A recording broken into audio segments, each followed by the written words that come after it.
videos and the pictures and the women doing the work downstairs tonight. Much appreciated.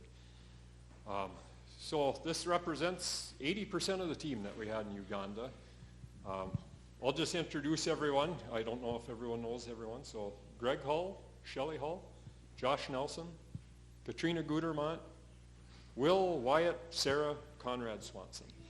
And Savannah Swanson's at camp, so she couldn't make it tonight, and Barb Hamilton is out of town as well with family. So we have videos from them at the end that they just wanted to share with everyone about their experience. So for tonight, we're going to go through a little bit of information about Uganda, just a little bit of background on them, and we'll talk about the founders and how Eagles Wings was started. And then we'll focus on a few key members at Eagles Wings, and then we'll kind of open it up and talk about the trip, and everyone's going to speak something about the trip here, hopefully. So, and then at the end, if you have any questions, just save them for the end. We'll answer them then. And if Greg behaves, he can do the benediction.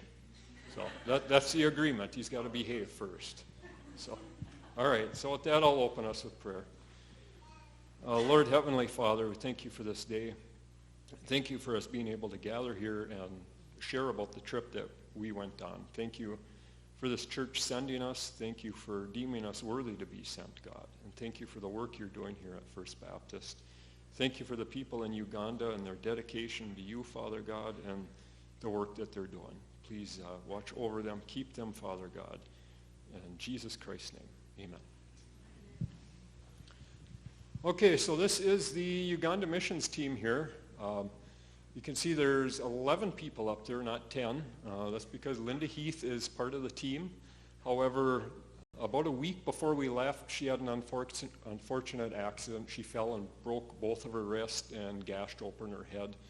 So she was not able to attend us on the trip. But you were thought of often, and we prayed for you a lot while we were over there, Linda. So you're part of the team. You still are, and we appreciate what you brought. So I got the clicker, so I better click it here. So, all right. Maybe?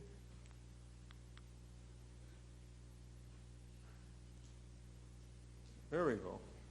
Okay, so one question a lot of people asked, where is Uganda? So there it is, East Central Africa. You can see on the south it's bordered by Lake Victoria. By surface area, that's the second largest freshwater lake in the world, second only behind Lake Superior.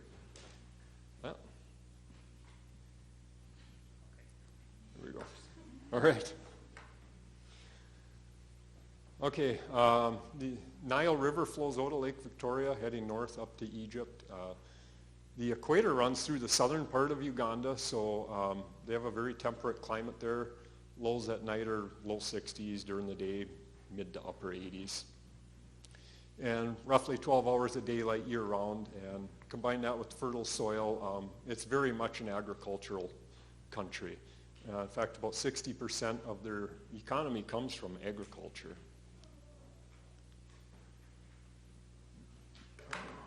And Uganda is roughly the size of Oregon. However, they have a population of over 47 million. So compare that with Oregon, who has 4.2 million. Get the picture. It's incredibly populated there. They have a very high birth rate as well. The birth rate is about 4.6 births per woman, whereas in the U.S. it's 1.6. So very heavily populated. Population is increasing rapidly. Put it in perspective, Kampala, the biggest city, it's straight above Lake Victoria there. 10 years ago, the population was 2.5 million. Today, it's 4 million. So 1.5 million increase over a 10-year period. It's also a very impoverished nation. Poverty rate's about 40% there, comparing to the U.S. of 11%. Average wage in the U.S. is about $60,000 a year. In Uganda, it's about $728 per year. And there's very little opportunity for people to go out and find a job and better themselves. Most people that we saw were just doing whatever they could to make ends meet, selling fruits and vegetables on the side of the road, whatever they could do to make a little bit of money. So you combine the population rapidly growing, very little economic opportunity. There's a lot of orphans simply because, for various reasons, but a big reason is parents just can't afford to take care of their children there. And in fact, about 60% of the population is under 18 years old. 12% of that is orphans. So very large number of orphans. And one thing you hear people mention a lot, well, if it's so bad, why don't you leave? Well, they can't. First of all, it's very expensive to leave, and with no opportunity, they can't collect the funds to leave. And even if they could, most countries will not give Ugandans a visa to enter their country because they're afraid that once a Ugandan gets there, they will not leave. And the same thing applies. They need an exit visa to get out of Uganda, and the country is not willing to give many exit visas for the same reason, because they're afraid their people will leave and not come back. So it's a very difficult situation for them there that they can't really do a whole lot about. They're stuck. So I'll point out a few things here before we go to the next slide. You see the star, that's Kampala. That's the capital of Uganda. Just below it is Entebbe. That's the airport we flew into. And if you look down on the lower corner there, you see Masaka. You'll hear that town mentioned a few times throughout the presentation. And I'm just going to say kind of right in the middle is where Lukaya is, between Masaka and Entebbe there, sort of in the middle there. That's where Eagles Wings Children Village is at. Okay, so this is Bill and Ann Peckham. They're the founders of Eagles Wings. They're from Winnipeg area, Winnipeg, Manitoba. Bill is a retired school teacher, and Ann is also retired. She worked in the office for the motor coach industries in Winnipeg. And so like a lot of people, throughout their careers, they did the best they could to save up for retirement so that when retirement came, they would have enough funds to see them through and be able to do the things they enjoyed. Traveling was a big thing that they wanted to do. And also Bill had a pilot's license, so he bought his own airplane, and they had plans on traveling and flying the airplane in retirement. It's kind of funny, we make plans for our lives, and I think God laughs at us when we plan our lives out, because he steers us very different directions very often. And that's what he did with the Peckhams. In 2002, they traveled to Uganda to visit a friend, and they were helping that friend at the Diocese of West Buganda. And they were working with orphans there. They planned on being there for about 3 months, but after seeing the plight of the children there, they decided they were going to rip up their tickets and stay for almost 2 years, helping out in whatever way they could to try to help those children. So, excuse me. So after those 2 years, God changed their hearts. They returned home, and they proceeded to sell everything they had, and sold their home, their airplane, and they gave it all up so they could go travel to Uganda and help people they didn't even know. For me, that brings to mind, wrote it down because I won't forget it. Well, brings to mind in Matthew when Jesus tells them what the kingdom of heaven is like. The kingdom of heaven is like someone finding great treasure in a field. When they found it, they buried it, they went home, sold what they had, and purchased that field. That's what the Peckhams did. They sold everything they had so they can invest in the kingdom of God. They spent what they planned on spending themselves so they could start Eagles Wings and help people that they didn't even know. And so we have a short video we're going to play here. It's of Bill Peckham. This is a clip from a YouTube video that Eagles Wings has. So I invite everyone to check that video out. Just go to YouTube, check out Eagles Wings Children Village. There's a lot of good information about it. I can remember the feeling at that time was sort of a fear of what we were getting into.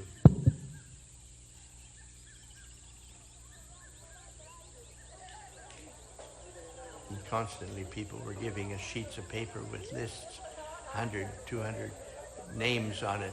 And we just felt overwhelmed by all that at the beginning and sort of thought, there's just no way we can do anything with that many children. The Lord directed us to focus on one child, make a difference in one child's life. And I'll take care of the rest, he said.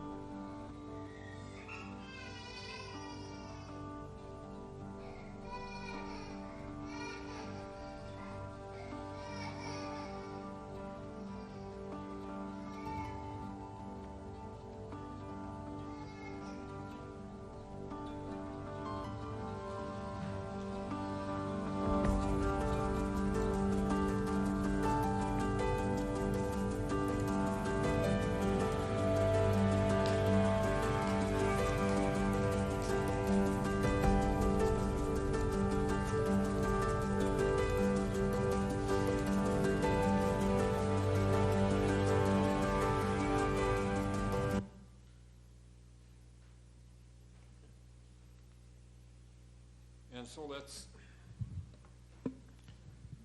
what Bill and Ann did, gave up what they had so they could help people they didn't know. And I think the most important thing to stress about Bill and Ann and the people that work at Eagle's Wings and everything they do is that, yes, they're very concerned for the physical needs of these children, for their food, for their clothing, shelter.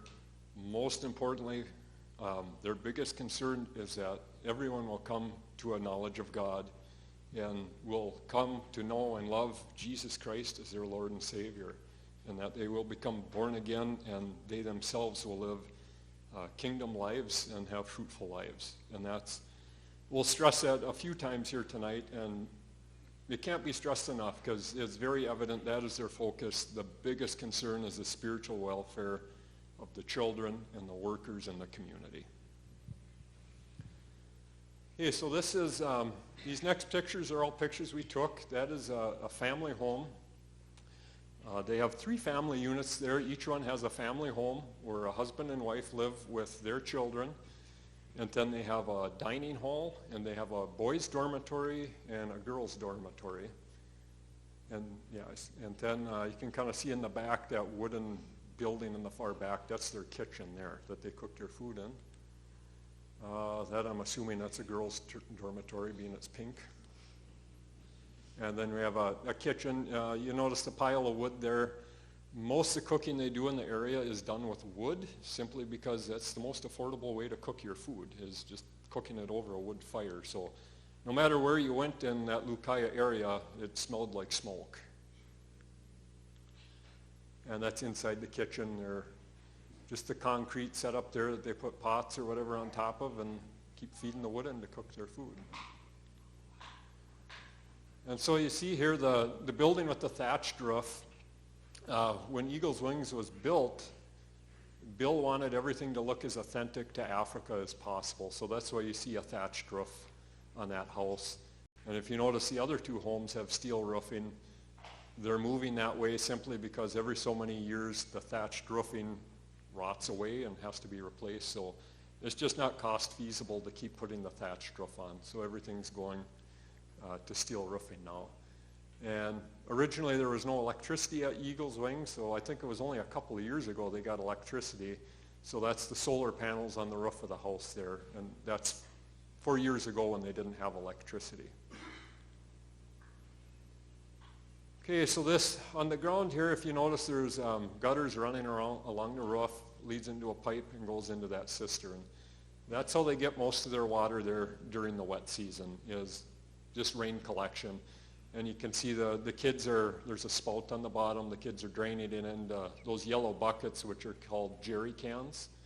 And they'll carry that into the house. They'll have to boil all the water they use, and that's what they use for most of their water. Some of the more modern homes, they have an electric pump that'll pump that to a cistern that's that's an elevated cistern, and then they get running water that way. During the dry season, they have one hand pump down at kind of the bottom of the hill at Eagle's Wings, so they'll go down there, pump the cans full, bring them up to the house, and even, the well water isn't good, so everything they use there has to be boiled.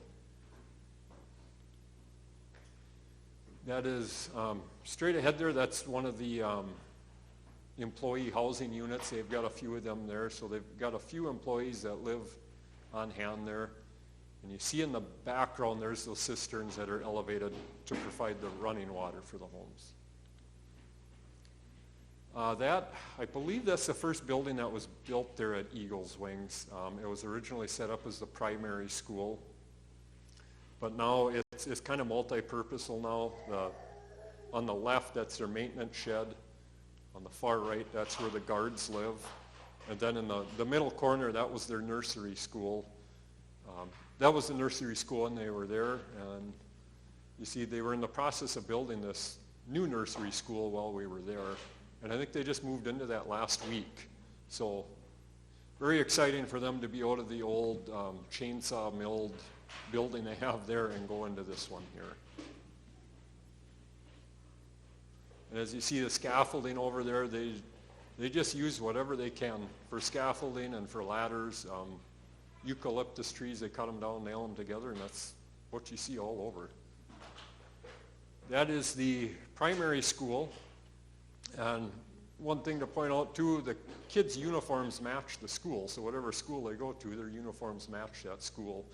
They've got about 700 children that attend Eagles Wing School daily. And then once again, just stress the point, they're not just happy with a standard normal education, they're getting a Christian education. And it's a great outreach for them to be able to reach 700 children every school day that they're there. And there's a great amount of emphasis placed on the gospel. The playground on the right is their dining hall there. And that's the secondary school there. And that's the Labumba Community Church there. They recently added onto it a couple of years ago, so it's a little bit larger than it was a few years ago, so it's good that they're increasing in number there.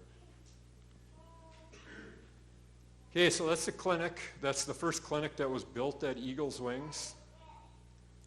And their future plans are to turn that into a laboratory, which is, for them it's very important because malaria kills about 60 people a day in Uganda. And without a laboratory, they have to rely on rapid tests, which are only about 90% accurate. And so Jonathan went through a spell with that a few years back where he had a rapid test, it said negative, then he took another one later on, negative again. Well, he did have malaria, and it wasn't until it almost killed him that he went to a hospital somewhere else and they found out what he had and treated him. So very important for them to get that laboratory up and running there. That's the new clinic, and if it looks unfinished, that's because it is unfinished. They just built as much as they had money for, and then they left it so they can expand it in the future. I believe on the right-hand side, that's where they want to put a dental clinic in there eventually someday. And these clinics are on Eagles Wings property, but they are part of Hellenic Ministries out of Athens, Greece. They partner with Eagles Wings. And that's another great organization, so if you're interested in medical missions or Hellenic Ministries, check them out online. They've got a lot of good information there. Okay, so this is Dr. McCrease. We did not have the opportunity to meet him. He was out of the country when we were there. Every so often he has to leave the country for recertifying his medical license, so he was gone doing that while we were there. I'm not sure of the year, but a number of years ago, Bill and Ann spent a summer in Athens, Greece, volunteering at Hellenic Ministries, which Dr. McCrease's parents founded. So while there, they got to know Dr. McCrease's parents, and so that was the connection between Dr. Harris and the Peckhams. And then Dr. Harris always knew he wanted to do medical missions, and he wanted to serve in Africa, but he didn't know where. So he was traveling around East Africa, serving at different hospitals, trying to find where he felt the Lord was leading him. And he ended up visiting Bill and Ann at Eagles Wings, and that's where he stayed.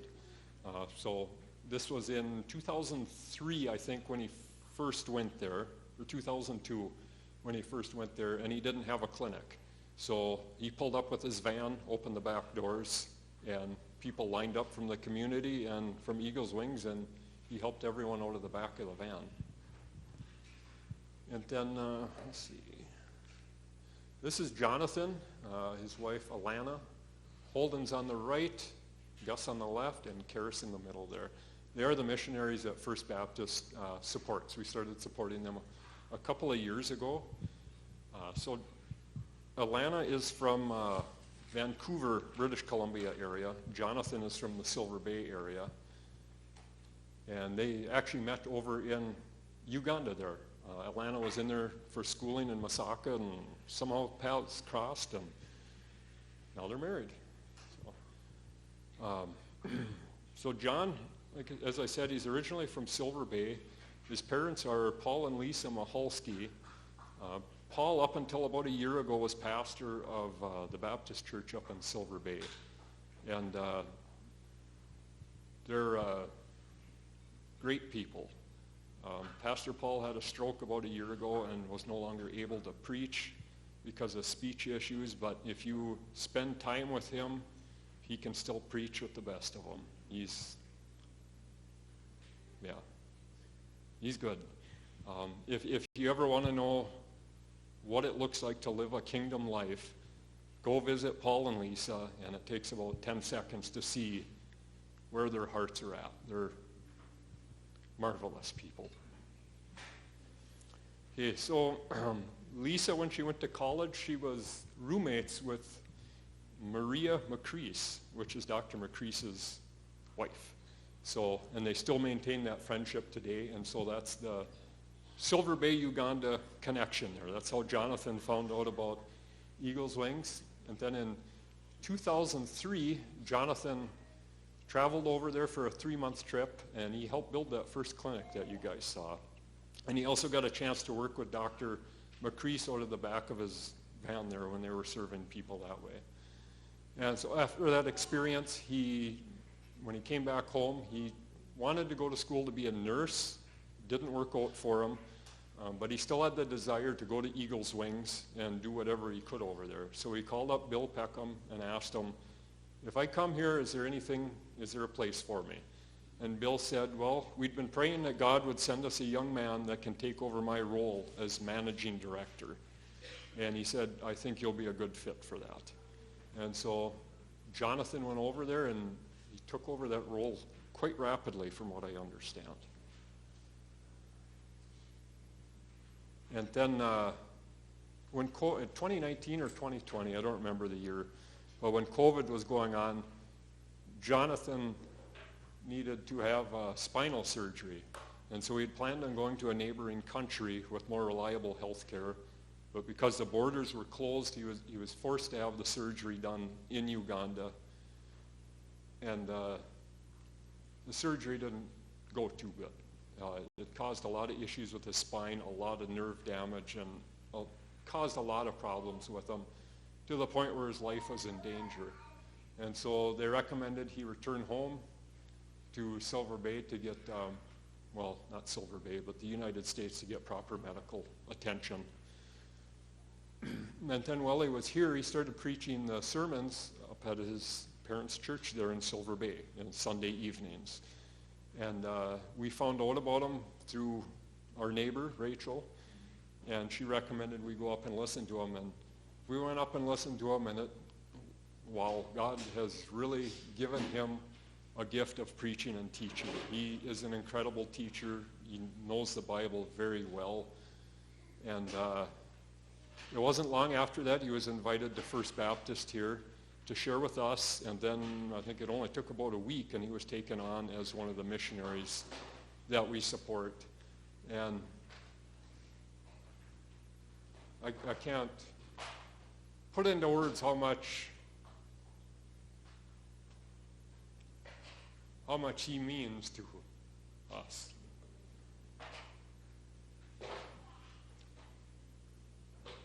So listening to his teaching, he really opened our eyes to a lot of things. He taught us a lot, and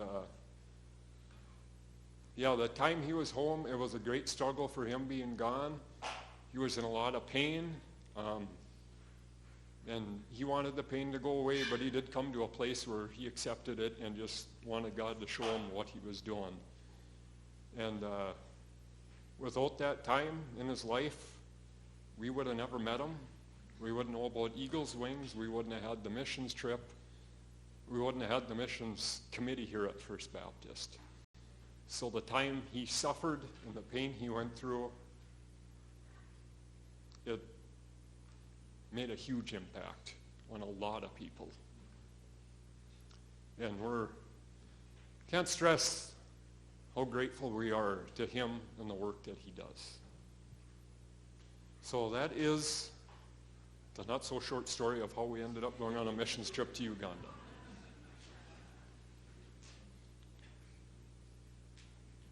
Okay, so throughout this, as anyone feels they want to share, they will tell me to be quiet and they'll share. So, this is about 6 o'clock in the morning here at First Baptist. This would be Sunday, May 19th. We're getting ready to leave. You can see we got the back of 2 vehicles are packed full of suitcases. I think we had about 1,000 pounds worth of luggage we took with us. We probably came back with about 500 pounds worth. A lot of what we brought was just donations from various people. And Pastor stopped by to pray with us just before we left. Groom transport down in Duluth. Now some of these pictures I'll just skim past here.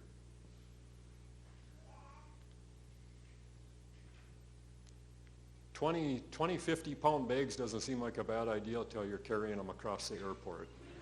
Then you don't feel so smart. But.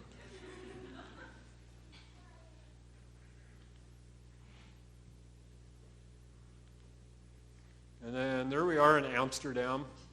Everyone looks quite tired, but we don't really know what we're in for yet because we're only about halfway there. So it was from the time we left 2 harbors to the time we got to the hotel, I think it was about 37 hours worth of travel. They're smiling there. I think that's the flight out of Minneapolis. That's why they're still smiling. Okay, so we landed in Entebbe.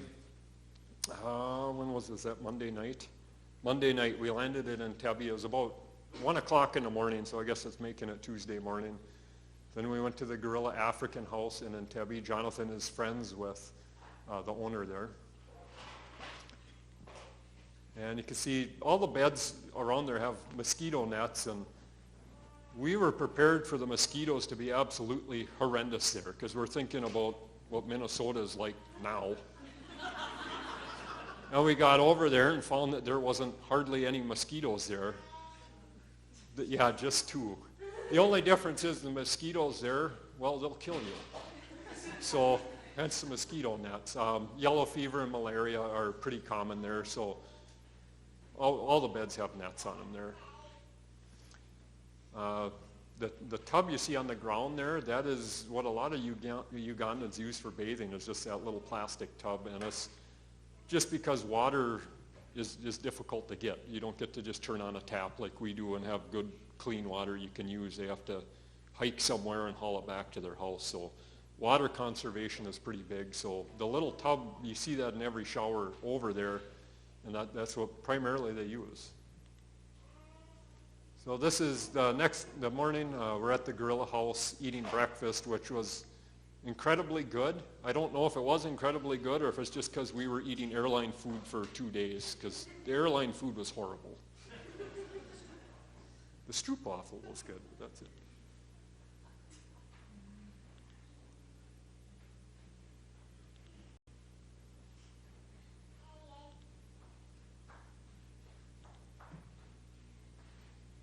Greg looks a little confused in that one. So, well, I don't look too good either. So, let's go to the next picture. Yeah, so that's Victoria Mall. That's in Entebbe. When we got there, we exchanged money. The exchange rate is about 3,700 shillings to $1 US. So we went to the grocery store at one point and paid $198,000 for some bread. There's, like I mentioned earlier at Eagle's Wings, you see a lot of just makeshift scaffolding and ladders and whatever they have to do to not spend money on buying store-bought stuff, which store-bought stuff gets stolen. If it doesn't look good, people leave it alone. The next several pictures are just pictures of us traveling from Entebbe down to Eagle's Wings, so not a whole lot to explain on most of them.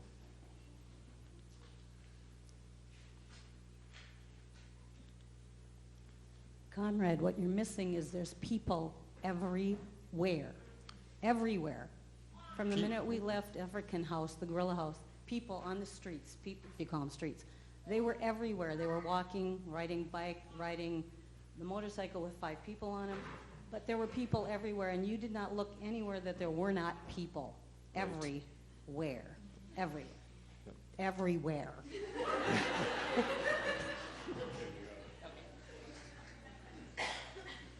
Lost my train of thought. Say everywhere? Yeah. And that was the other thing with traveling there too. It's incredibly unsafe. You drive on the left-hand side of the road, which when I was driving confused me a couple times because I tried driving on the right-hand side. People everywhere. And people everywhere. And there doesn't seem to be any traffic rules. People just kind of seem to do whatever they see as fit. So I was going to ask you, what is the motto? Keep thinking of it. We'll come back. Hello? Their motto is everyone for themselves and God for us all. Yeah. When you're driving down the road, I don't know how many near head-on collisions we saw, but there was quite a few. You're driving down the road and people are passing where they shouldn't pass. And it's not just vehicles. They have these motorbikes that are called bodas. Called bodas because years ago they couldn't get them in Uganda. They had to travel to a neighboring country and buy them over the border. So boda is border in Ugandan. So, and they have those, they're flying all over the place, cutting in and out of vehicles. It's crazy. I'm glad I didn't have to drive too much there. There's a boda there, and it looks like that guy's loading a bunch of rebar onto it.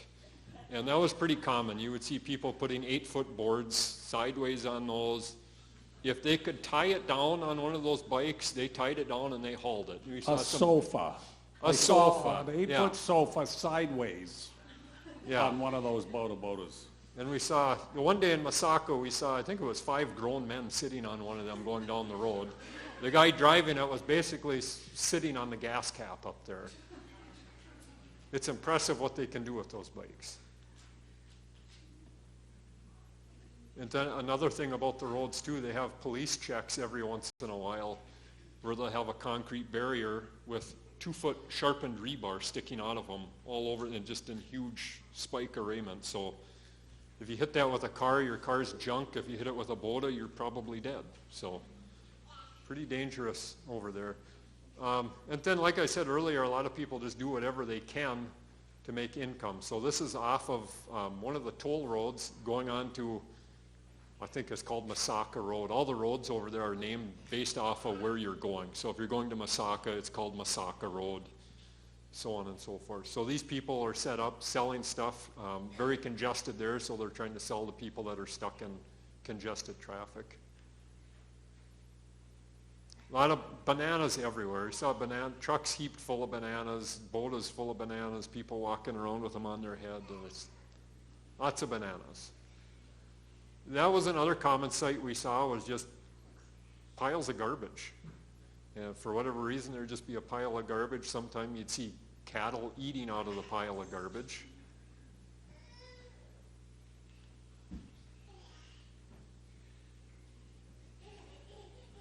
And you saw, like I said, we saw cattle all over the place, and you can kind of see on that brown one, it's got a rope tied to it. So what people would do is they just put their cattle somewhere where there's long grass, tie them down, and let them graze. And it was pretty frequent to see a cattle running around dragging his rope, no longer tied to anything. And About 30 seconds later, you'd see some little kid chasing the cow, and then when the cow saw the kid, the cow would just take off because it knew it was going to have to go back. I think those are eucalyptus poles. It's a very fast, straight-growing tree, so they use a lot of them over there.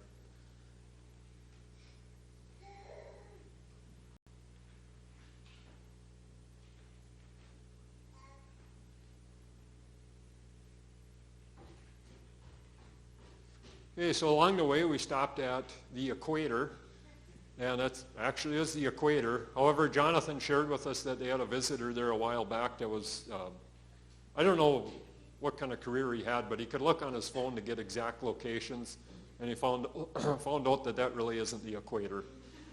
So, but it looks good. And then they have, I'm sure everyone has heard, south of the border, water swirls the other way when it goes down the drain. So they had on the opposite side of the road of this, they had 3 cans, one on the border, one on the north, one on the south, and you could dump water in it to see what way it swirled. And so we were looking at it, and a guy came out and said, "Do you want a demonstration?" "Yeah, sure, why not?" So the guy disappeared, he went in, never came back, so we looked down, saw the pail of water. Well, I can dump water in there too. So dump water in, we watch it swirl, and if you look, the bottom of the can was set up to force the water to swirl the right way. And then about the time we realized this is a jip, some guy came out and yelled at us because we're not supposed to do that ourselves. So, yes. Mzungu? Yeah. What is it? Confused, lost white person, right? Old white guy out wandering around or something. So, Mzungu, that's the word they use for white people. So, when we drove down the road, pretty much everywhere you go, you'd hear Mzungu, Mzungu, and everyone's pointing, and it must be a novelty to touch a white person because they're all running up trying to hit her arm when it was in the window. And then that is the guest house there at Eagle's Wings. We first arrived there. Dining hall also in the guest house. They took very good care of us. In the background there you can see Aunt Rachel. She is she's a director there. I can't remember the exact title. Head of Social Workers Director. I think she's been with Eagle's Wings since 2007. She started out as a teacher. And then when they kind of noticed what kind of person she was and what kind of heart she had and devotion to the Lord, they bumped her up into leadership. And then we ate there was a lot of rice and beans. Chicken was quite a bit, and they had quite a variance of food. Well, sort of a variance of food. Variety. They eat a lot of fruit there, so they try their best to take good care of the guests when they're there. So they had just piles of bananas and avocados and mangoes, and well, we don't eat much of that, so I think half of that ended up going to the pigs because we're just not used to eating that much Not the fruit. guac. Not the guac. I did like the guac. Our favorite part. And it was fresh from farm to table every day. Passion fruit juice, fresh pineapple, beans and rice. I mean, it was living, let me tell you. It was great. Oh. And the avocado. Oh. Well, we got you peanut butter. You're still complaining about that. Maybe? Who asked that? Oh.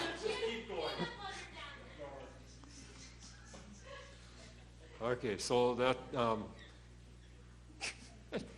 after we arrived there, Jonathan took us on a tour. Most of the pictures you already saw we took on the tour. That's the new nursery school up ahead of us there. You see the cattle tied up with their ropes.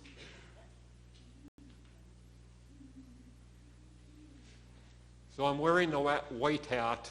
I simply wore it because it's white, keep the sun off my neck and my shoulders, but I got a lot of laughs, we'll put it that way, I guess.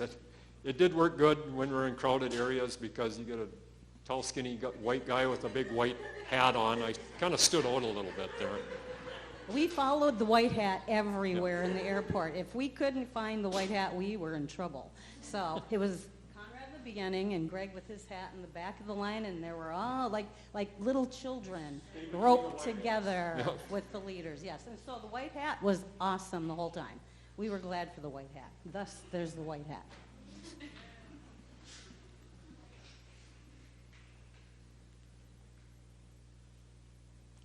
That's the new clinic there.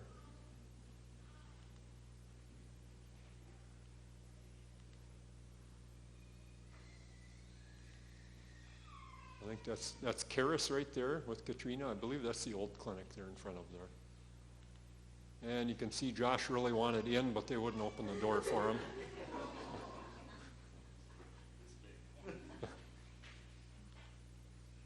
Okay, so this is where things got a little ugly after this picture. Greg thought he would bond with the children. Yeah, I know, everyone's thinking, oh boy. So you can see it started out pretty good. Gus was willing to bond with him and play around, but Holden wasn't having it. Oh, wait a minute. He What? mouthed off. I didn't hear nothing. I looked over and there's a poor little kid on the floor. So then Holden says, good, you want a fist bump? I'll give you a fist bump.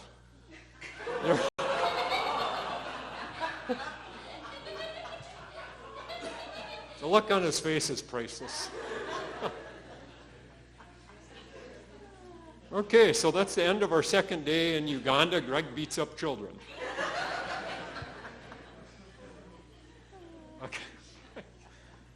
Okay, so each day we were working, Greg started us off with devotions. He went through Paul's missionary journey. It was a great way to start the day off. Started with devotions and prayer. And then after that, we'd go about our daily tasks. Okay, so there we are. The number one tool they use in Uganda are those hose. They're pretty universal. They do a lot of work with them. We've got Will, or Katrina, hold that one up so they can see it if you would, please. Yeah.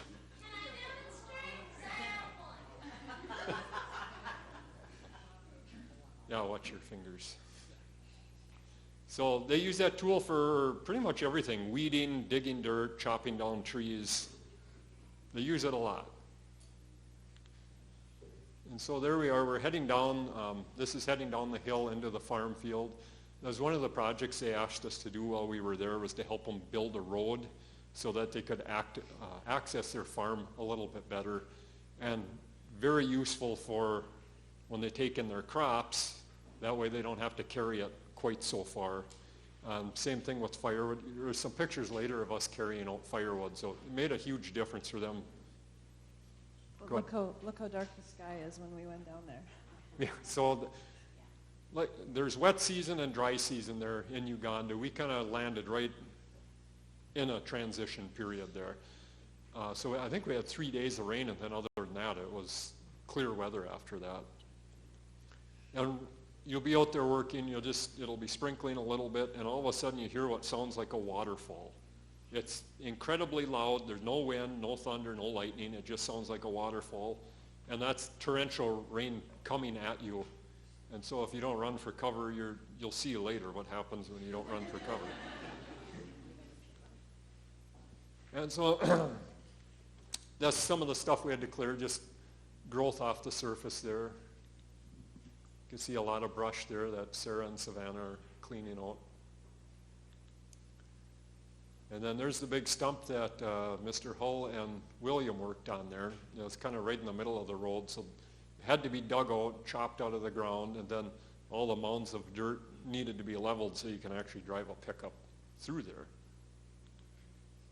There they are, got this. So he wasn't happy picking on the missionary kid, so he starts picking on my kid there. No, wait a minute. Now, wait a minute. So, can you flip back? Yes. So this is a big stump, and we got to get this thing out. And so Will and I are working at it, flailing away at it, and it's hot. I'm not used to working at 80 degrees. And we're working at this and figured out how to get that thing out. And of course, I'm thinking skid steer, tractor. I'd have this out in no time if I was home. I'd just get something and rip it out. But okay, this is what we got. So we're working with it. We finally, and I don't know how long we worked at that. It was over an hour. and chopping the roots and get, okay, flip the picture. But there's one point in here where we both happened to pause, and I was just thinking a tractor, a dozer. And I looked at Will and he goes, this would be a lot easier if we had a D4. I like you, kid. Yeah, that's all right. We're thinking the same way. But we persevered and we got that stump out. You weren't the only one thinking of bulldozers there. So.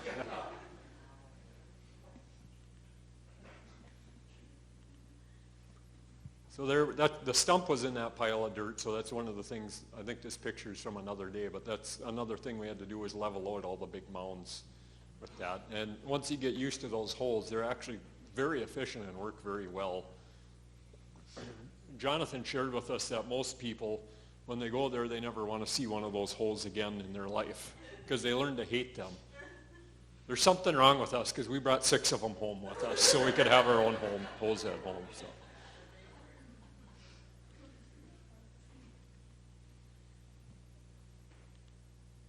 Okay, so that's a pretty good picture. It shows far away that it shows what the road looks like after we come through, and then that's beforehand right there.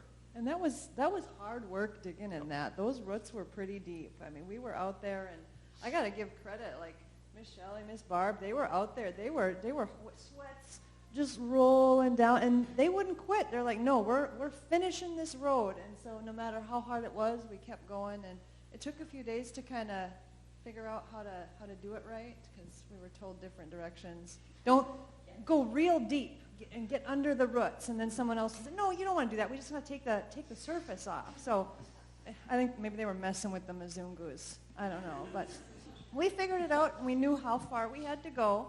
Well, they gave us, we just got to get to that mango tree. So, okay, we can get to that mango tree. It was hard, but we could do it. It was the road that never ended, though, because every day they said, well, you're done. And every day we went back out and built road. And Katrina and Sarah were really, I think they actually finished the road, didn't you? Like 5 times. Yeah. We weren't given a clear vision of what the road was going to look like. It was a psychological mind game, because they said, we're going to go to that mango tree. And then we thought, oh, we're done. And then the next day they're like, and then we got to go to that maze over there. And then we get there. And then we got to go to the sweet potatoes. But they didn't tell us that at first. So, yeah, we thought we were doing okay.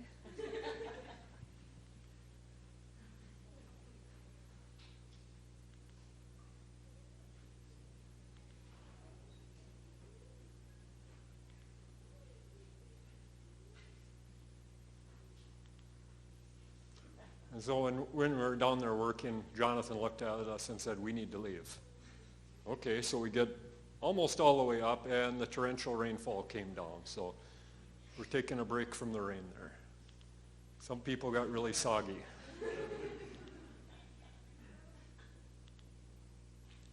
And then that's Gus on the bottom, Jonathan. There we are, after the rain, back down there working. And then you're working in mud. Then we're working in mud, yes. Okay, so we'll pause here for just a minute. This is Pastor Allen. Almost fell backwards here. Move away from that. Okay, this is Pastor Allen. He first joined Eagles Wings in 2004. He's actually the first employee that Eagles Wings had. And all the original orphans that Eagles Wings got, Jonathan brought them in. And so he would go around to neighboring orphanages, find kids that they could help, and they also work with local law enforcement agencies, or local government officials is a better way to say it, to find children that they can help and then bring them into Eagles Wings and help them however they can. Bill and Ann actually helped pay for him to finish his schooling at some point in time there. So he was lead pastor there at Labumba Community Church for about 12 years. And he's recently transitioning. He wants to go more into helping children and focus on children ministry.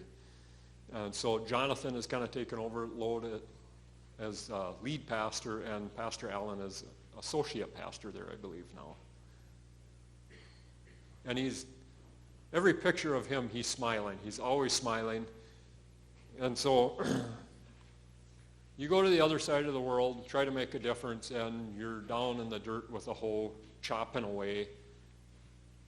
Okay, do the people at First Baptist want us doing this? And so we're chopping away, and Pastor Allen stops. He leans on his hoe, and he looks at me and he said, you know, most people, they'll take their money, take their time off of work, and they'll go somewhere and lay on a beach or go somewhere and just indulge and spend everything on themselves. He said, you people, you spend all this money, all this time, you come over here to help people that you don't even know so you can build a road for us. And he said, this is so encouraging for us that you people care enough to come over here and help us. And that's one thing we heard repeatedly is they were very encouraged by us visiting them, and that's something all our missionaries need. They go to hard places, work in languages they don't fully understand, and it's very difficult for them. They get very discouraged at times. They don't see the results they want, but when you write a letter to them, send them a message, show up in person to help in whatever way you can, it's a great deal of encouragement to them.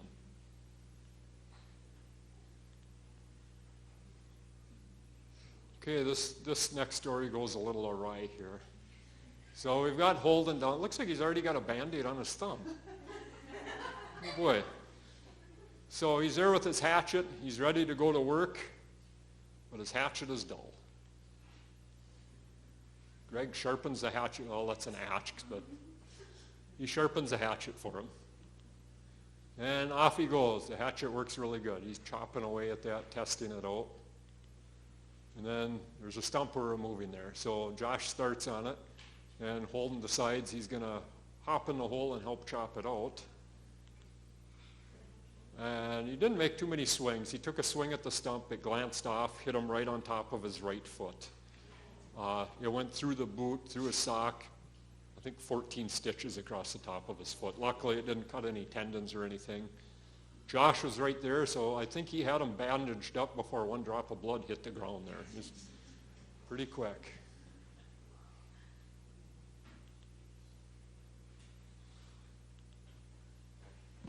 And ended the day. Conrad? Yes. I was just going to mention, so Holden was laying there on the ground. After he was done hopping around, I told him to sit down. And I pulled his boot off, and he's bleeding pretty good. And he never cried or got scared or anything. So he was a very brave little boy. Although his dad did mention that he cried a little bit after he thought of the whatever numbing agent the nurse used to numb up his foot to put stitches in. So he's what is he, 7? Yeah. So, all right, this is brief. So, of course, everybody rushed over to see what was going on, and I fought the impulse to do sawmill foreman and yell, hey, everybody get back to work. There's nothing to see there. They're taking care of the kid. So, all right, so he's taken back. We get back up at lunchtime, and he's sitting on the couch there with his foot all bandaged, and I went over and sat down and talked to him. I said, how many stitches did you get? And he said, I don't know. And I said, well, when I cut this finger at the sawmill, I said they put 13 stitches just in that one finger. And he goes, oh, I think I got 14 or 15 stitches. He said, you're going to be all right. So I said, now we have a rule at the sawmill. If you cut yourself and you got to get stitches, the first thing you do when you get back from the clinic is you clean your tool, because blood corrodes steel. And I said, now look, your foot's going to heal up, but we don't want to lose that axe, so you get that axe cleaned. Okay. So then his dad comes to me the next day, and he's like, hey, you got to talk to Holden. He's really worried because he thought you were serious about that. I'm like, well, I was serious about that. So I said, okay, I'll take care of it. So I checked. Somebody had used the axe. It was all cleaned up. So then at lunchtime that day, I sat down. I said, well, Holden, I took care of the axe. I cleaned it for you. And he goes, okay, good. So was there a lot of blood on it? Well, more blood than I'd want to see on a tool that I owned. He's like, oh, man, he was so satisfied with that. But he was relieved that I cleaned it for him.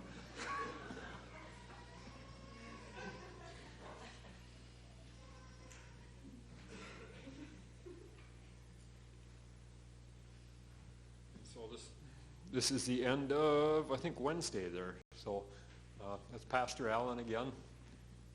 Looks like he's smirking like usual, smiling. He came through pretty hard times himself. He had a pretty tough upbringing. When he first came to know the Lord, he was in a, what am I trying to say, charismatic church. And while attending there, listening to the message and looking at the way the leaders lived their lives and holding that up to how the Bible teaches us we should live, he had a lot of serious questions. And he confronted the leaders of the church, and they wouldn't do anything about it. So Pastor Allen ended up leaving that church.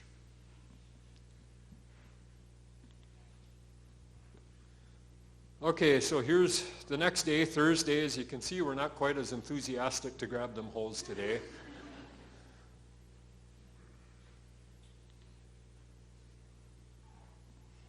And that's, once again, the rain chased us out of there, so that's on our way up there to try to avoid the heavy rain.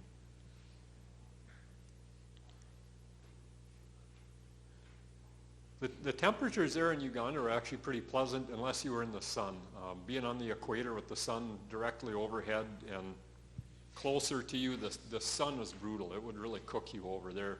So you couldn't be in the sun too long in the middle of the day. A lot of people that live there, they work in the morning, take a break in the middle of the day, and then go back in the evening just so they can tolerate the heat of the day there.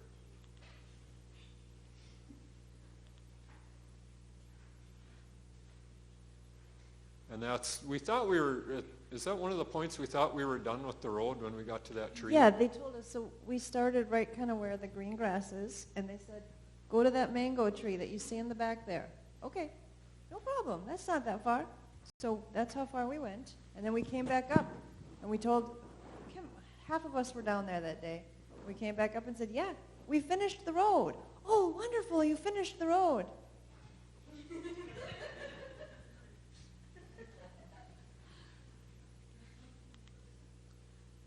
And as you can see on the ground, tire tracks on the ground, they started using the road right away to bring tools out there and back and remove firewood there. Without that road, what they do is they'd have to carry everything out on their backs, and it was, I don't know, third of a mile long maybe, quarter mile? Third of a mile? And they'd be carrying it through that thick brush that you saw us walking through there. Okay, so this is another thing we did. We had 4 big mango trees they wanted cut down there. They planted a bunch of smaller mango trees, which is a kind of a cash crop for them. They're easy to sell. It's very good fruit.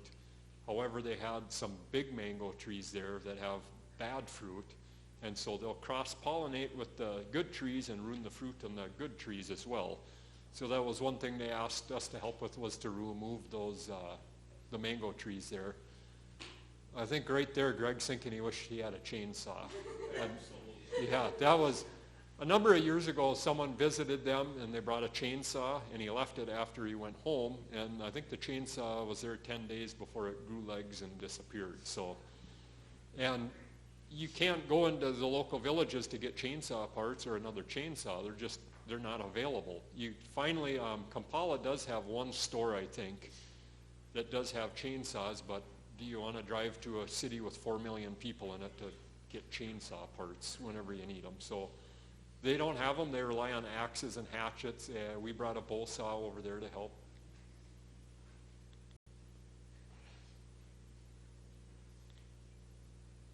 And this, I think this is the small mango tree we cut down too. They're an absolute mess. They grow up and the branches intertwine around each other, and each branch you cut down is probably about that big around.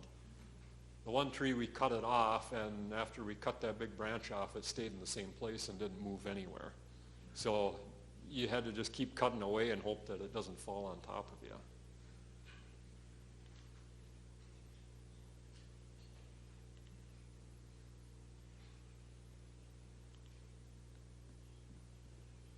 Okay, so then Josh went to the clinic and helped in the supply house there.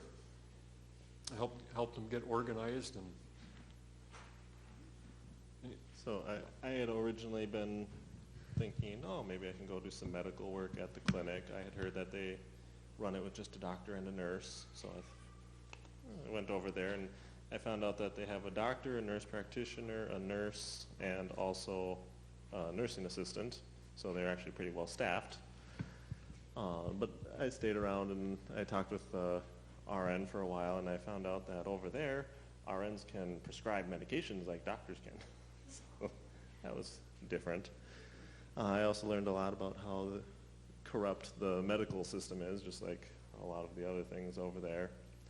But yeah, no, I asked if I could do anything to help out, and they asked if I could go organize their medical supply / storage room there. And well, everything was expired, and they sometimes use expired things. But they wanted a list of everything that they have, and so that took about a day.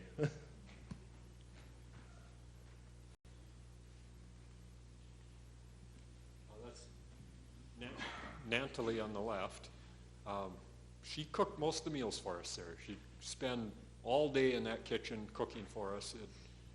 It fed us very well. She was an excellent cook. And remind me of the other gal's name? That's Grace. Grace. Yep. Yeah, they would come in and spend like 2 or 3 hours cooking our lunch, and then they'd feed us lunch. They'd leave while we eat lunch, and then when we were done, they would come back and they would clean up, mop the floor, sweep mop the floor, and then they would start supper. So they would go away for an hour or two, but most of the day they were in there cooking, like long hours. They took good care of us.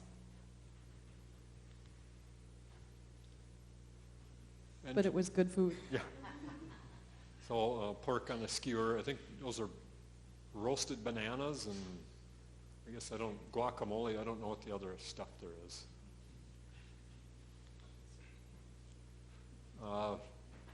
That's just us testing a lawnmower. That's Jonathan's lawnmower he asked us to fix, so it's one of the things we fixed while we were there. And it looks like a sun rising through dense smoke. That's actually the blood moon rising over Lake Victoria there. So that's, the guest house has got a little courtyard in the back, and it looks out over that hill. So we got to see the sun rise every morning, and I think we saw the moon rise quite a few times over there. And that's just a picture from inside one of the guest quarters there. Once again, we got the mosquito netting. All right, quit laughing. Okay, so Thursday afternoon, Pastor Allen came and found us, and he said, we're going to do outreach tomorrow. We're going to go build a kitchen for a lady that attends our church. And I guess immediately I'm thinking of kitchens here, cabinets, flooring, all that. And I thought, well, that's a little odd. I mean, that's going to take us the rest of the time we're here, and we're not even going to get part way done. And then in the morning, Daniel, is that his name? Daniel came over and he said, well, we're going to go cut down some eucalyptus trees that we can use to build this new kitchen. So now I'm really confused. We go out there, we had to cut the barbed wire fence to get at the eucalyptus trees. Those are their trees. We're not crossing someone else's fence. Yes. Does anybody else here see anything that we've been looking at that looks like northeastern Minnesota? This could be in northeastern Minnesota. And I think with global warming, we're going to have a fall freeze before too long. That'd be all right. Okay, so we're out there working, and Daniel asked us, do you think we should go back? I said, well, no, let's just cut this stuff down. And we're working and cutting, and all of a sudden I hear the waterfall sound. This was a mistake. I look over and I see other Ugandans running as fast as they can for cover. We're out there chopping down trees. We got wet pretty quick. Is that the first tree you cut down, Josh? Yeah. We only needed 4 of them. And you can see the river running down the hill there, so it rained quite hard. Not having much fun there. Yeah, look at Conrad. What? I can just say that waterproof rain jacket wasn't waterproof.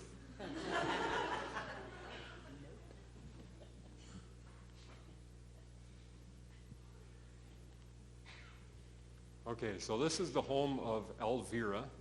I think she's about 80 years old, if I remember correctly. She lives in that home by herself. And so this is where we're going to build the kitchen for her. And also the back of the house, the church built that house for her, but as they were building it, they ran out of funds. So normally they run a concrete beam all the way around the house and put rebar in it, about 8 feet up. But they ran out of money, so they couldn't do that on the back side of the house. So on the back of the house, the wall was actually splitting apart, and they were afraid that the wall would collapse on her. So that was the other project they asked us to look at there. Here's Elvira.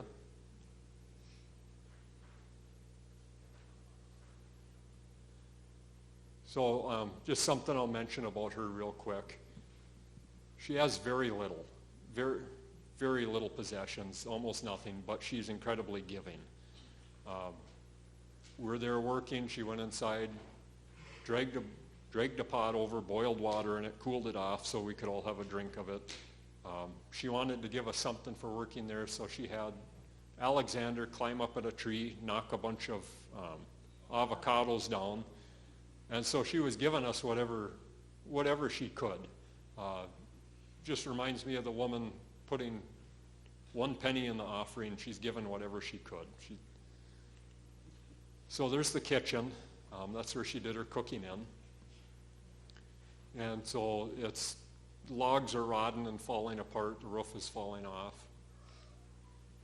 You can kind of see in the back there's some rocks on the ground, rocks and some bricks, so she'd start a fire under that and put her pot on top of that, and that's where she'd cook. That's Alexander there on the left. As we were going down there to work, he came running out of one of the homes, and he ran in front of the pickup the entire way down there. And as he's barefoot down the gravel road, and I don't know what he was yelling, but people kept coming out of their house running to the road to look at us, and we heard Mzungu quite a few times there.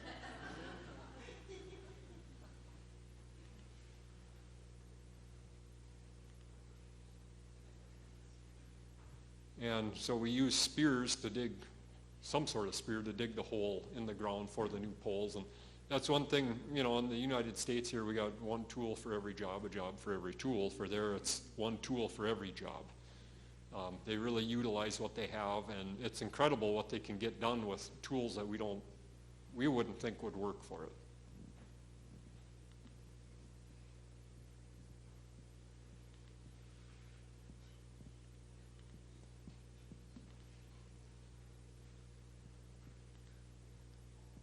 And so we recycled the metal. They didn't want to put new metal on it. Reason being, if it has new metal on it, the new metal will get stolen when nobody's home. So we just used the old material so it wouldn't get stolen.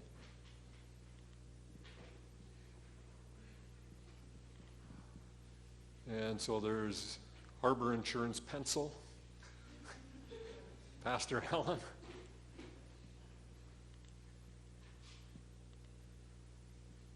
And so Elvira was concerned about the women being outside, not having a place to sit down, so she had Alexander bring out that stool and bring out that mat so people had somewhere to sit down. And wrapping the poles in plastic so termites don't destroy the poles.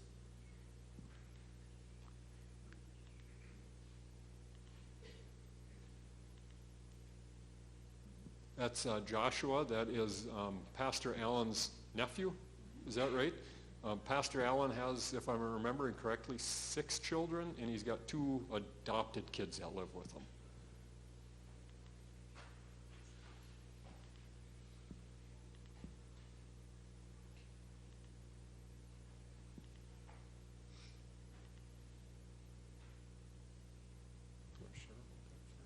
Yeah, I can share a little bit about Elvira.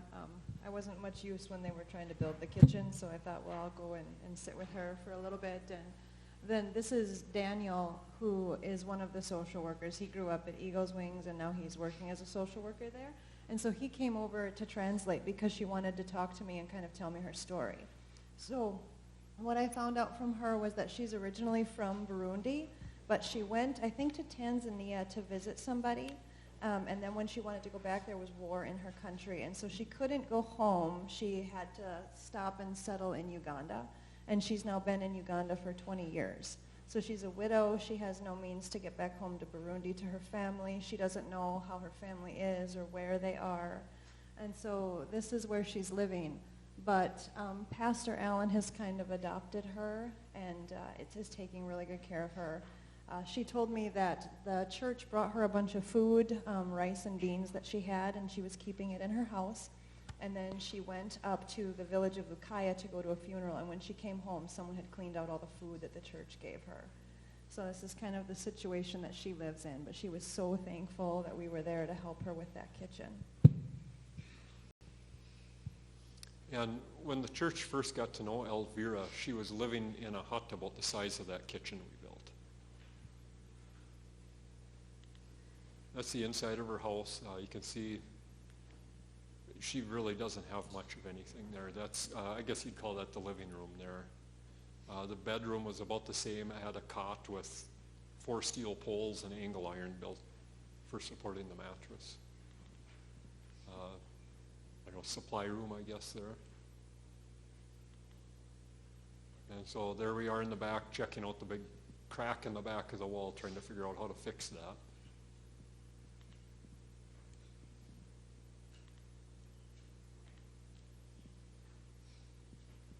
Could I just say something about Alexander, Yeah, too? please do. Unless somebody else wants to, but Alexander's the guy with the blue cup right there, and he's the one who ran barefoot in front of us. And he was there trying to help us the whole time.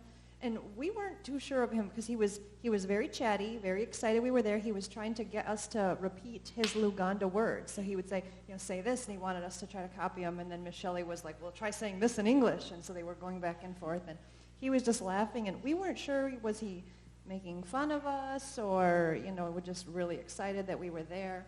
Well, then we found out, he told me that he really loves to drink because that's what makes him happy. I found out later that he was going to the Labumba church, and he had made a profession of faith in Christ, but he's kind of had a rough life, and he's been married a couple of times, and he's got this alcohol addiction, and he can't shake it on his own. So he needs prayer. If you think of Alexander, pray for Alexander. And Pastor Allen, the church, is still reaching out to him, but he was a joy for us to have there. But yeah, we'll keep praying for him. That's what a lot of the houses look like in the Lukaya area there. The tarp on the ground, those are coffee beans on there. And that's one of the few crops they have there that they can grow that's actually valuable that they can sell. So as you drive along, a lot of houses had those tarps spread out with the coffee beans on them drying. There's a lot of these houses there. There's some company that started building houses in the Lukaya area, and they ran out of money, so there's a lot of the houses just sitting there like that, not being used.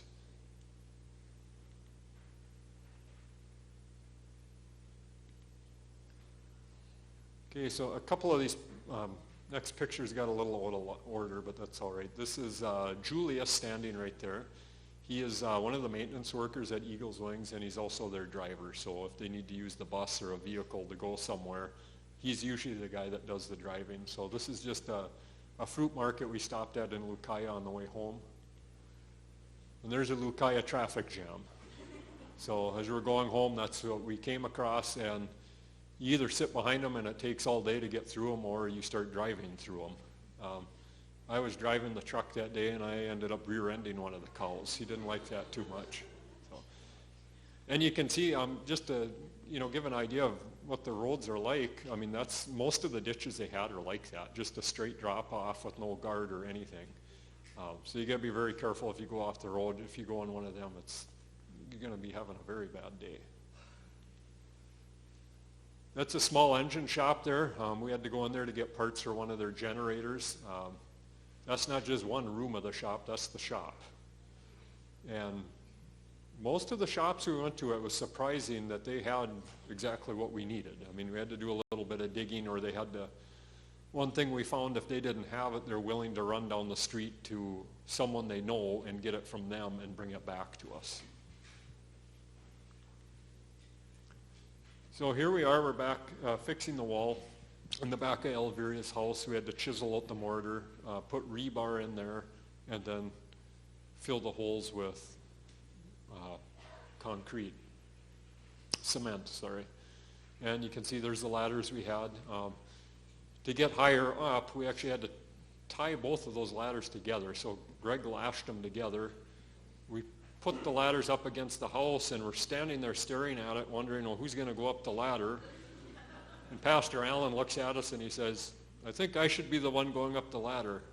My burial grounds are much closer than yours. And the further up the work got, the younger the workers got. So that last hole up there, William filled that one.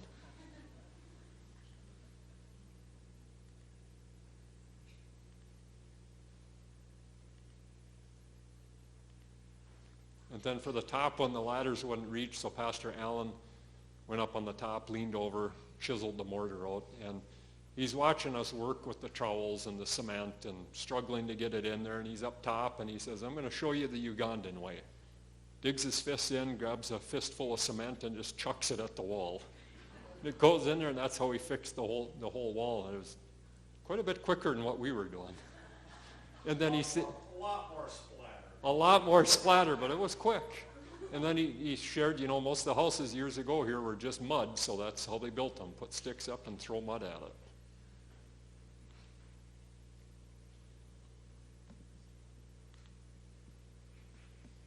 And that's the courtyard behind the guest house there. There's Karis. Gus Davis. Here we are with our bandaged foot. And the moonrise again. Okay, this would be Saturday. Saturday's a day off there, so we just spent the day relaxing and hung out with the Mahalskis, went and played bocce ball at their house, played with the tire swing.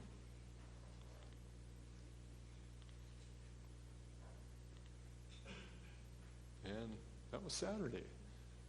And then Sunday, we had church in the morning.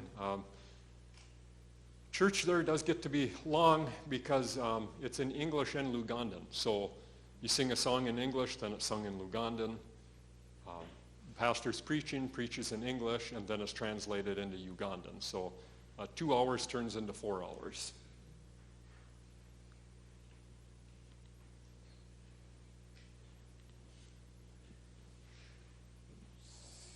Someone else wants to share about this. So this is Children's Church when they let the kids out. So they had sorry. Oh, where do I push? This one? Okay. So they had a Sunday school and then they had church. And so for one of those hours, they let the kids go to Children's Church. And I don't know how many kids there were there. There had to be 50, 60 kids probably. Some of them are living in the orphanage at Eagle's Wings. But a lot of them come from the village of Lukaya just outside. So they come to church and they do Children's Church. The lady in the white with the white bow, her name is Kellen. She's I think a teacher there at Eagle's Wings, and her family is there. And Miss Barb will tell a little bit about her later. But she was the teacher for this day, so the kids were learning their memory verses. They would say their memory verses. They would sing a song. It was really sweet. And then it was time to color. So they liked doing the coloring, and Miss Barb and I were there, and Savannah was there, and we were trying to figure out how to get involved with the kids without being a distraction. That's the thing, is you want to help, but then sometimes you're taking away when they're trying to teach because the kids just want to see the Mzungus. So how can we help and not be a distraction? So I was going around taking pictures of the kids, and they wanted to show me the pictures they made, so they really liked having their picture taken. So this young lady, her name is Grace, and this is her sister Trust. And Grace has actually been to the States. She had a sponsor that enabled her to come here, and she kind of toured around the country a little bit. But she was a very friendly girl. I think she's 17. She's in the secondary school, and she wants to be a lawyer. Here's some kids with their pictures. Go back a minute. Yeah? Yep. So the little boy on the right, his name is Sam. And he came as an orphan a few years before, but the story is what happened to him, and it's typical for these kids. They'll be living in a hut with family or whatnot, and there'll be a fire burning because that's what they cook on. That's for heat. there were times the Ugandans were like, man, it's freezing here, and they get their heavy coats on, and we're sitting around in T-shirts. But so they'll have fires inside the hut. So burns are a real problem. And he was asleep, little, I don't know if he was 2 or 3, but a burning log rolled on him. Burned his hand, burned his face, and so they brought him then to the orphanage, to the clinic, and then just left him. And so now he's growing up there, friendly and funny. But yeah, he's missing fingers on one hand, and you can see he's scarred for life. But that's kind of the typical condition that an awful lot of kids live in over there. And that's one of the ministries then, one of the people that the village ministers to. Yeah, and also little Sissy there on the left with that big bright smile, just such a happy, beautiful girl. But she was in a wheelchair most of the time we saw her. She was born, it's not clubfoot, but something similar. There's a muscular disability where she can't walk with her feet. And she's had a couple of surgeries, but she's still in the wheelchair. And her family, her mother is a single mother living in the village. She has other siblings. But Sissy came to live at Eagle's Wings that she would be able to get to school every day. And Sissy also just crawls around the compound all the time. You'll see her crawling. She's not in a wheelchair. And it's like she was behind a bush and she popped out. It's like, whoa. But it was her. She gets around real well. But she's always got that smile on her face every time we saw her. So.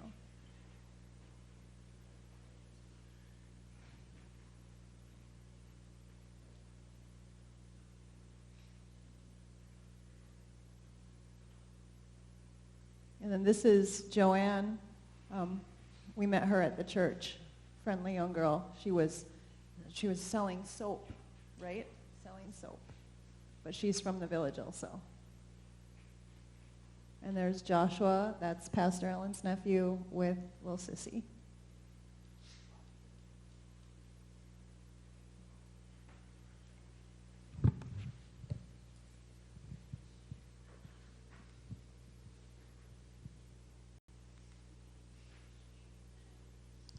So during that church service, they called us all up front and they asked me and Greg to say something, which we weren't ready for. So I don't know about Greg, but I felt like a deer in headlights standing up there. And then when we went back for evening Bible study, it was a study for married people, which Greg and I were asked to speak at. So I had trouble coming up with anything. Conrad took care of it. nobody believes that.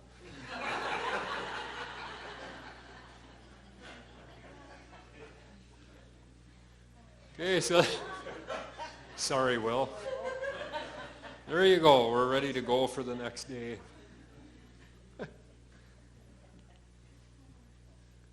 It's a gate leading down to the garden there.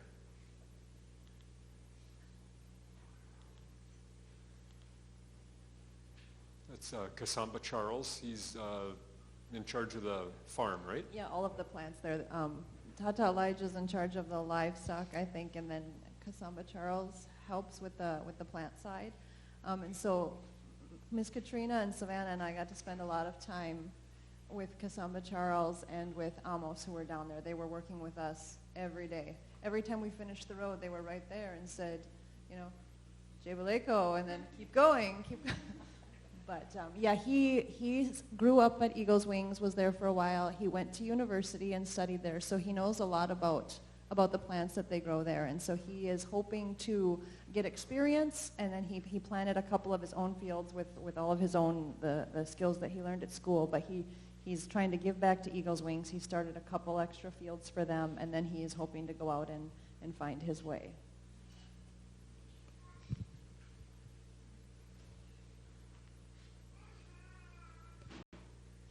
Just a little bit further.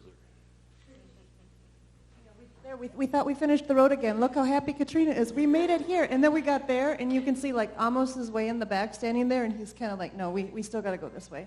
Yeah, we got a little further. We're not done. Okay, so that's the dining hall. Is that family 2, Sarah? 1, do you remember? 3? And as you can see, there's no windows on it. They have shutters on there. There's 10 openings, 2 shutters each, so they needed 20 shutters built for that. That's the dining hall, so they weren't able to use it because birds kept flying in, bugs kept coming in, and it wasn't usable as it was. So that was one of the things they asked us to take care of, was building new shutters for it. And at that point we kind of split up. Greg and Josh primarily took care of the shutters. Me and the boys took care of lawnmowers and built a door for one of the bathhouses they have there.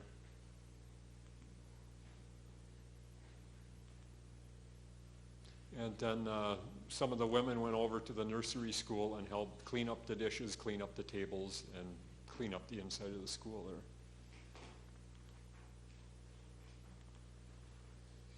The kids are always very curious. Anytime we were at the maintenance shed, they're in there peeking in, trying to see what we're doing, looking under the lawnmowers. And then a teacher came over and scared them away and said, you don't want to show them too much because they'll come in and undo everything you just did. But it was fun having the kids around watching us work. You'd be working and all of a sudden you'd feel a hand on your back or your arm and there's a little kid standing back there curious what you're working on. There they are cleaning the tables and chairs. Yeah, once again, working on a lawnmower, we had a group of people checking it out there.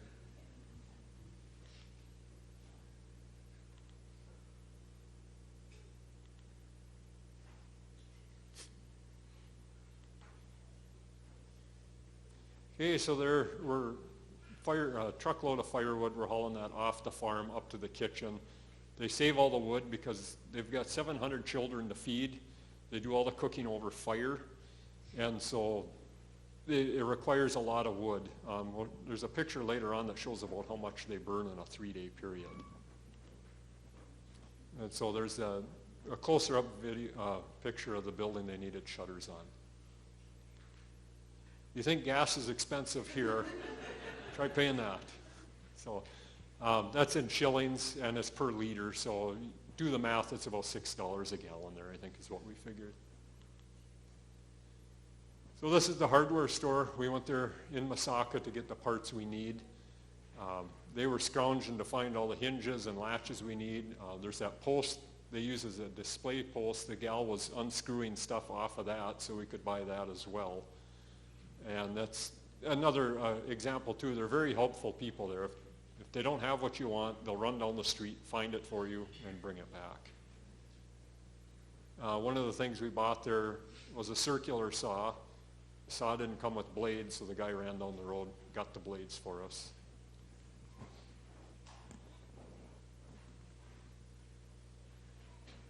And you can see all the bodas lined up there. There's those bikes are everywhere over there. And that's at the store in town where we're getting plywood from. Are you going to share on this one? Or? No? Too frustrating? No, the funny part, the fellow in the blue, he owns this wood shop. We were sent to this wood shop because we need wood to build these shutters. So he's the owner, his name's Gerald. And so we go into this place and I tell him, I want lumber. And he looks at me and says, what's lumber? What do you mean? And I go, boards. I want 1x4s, 1x6s.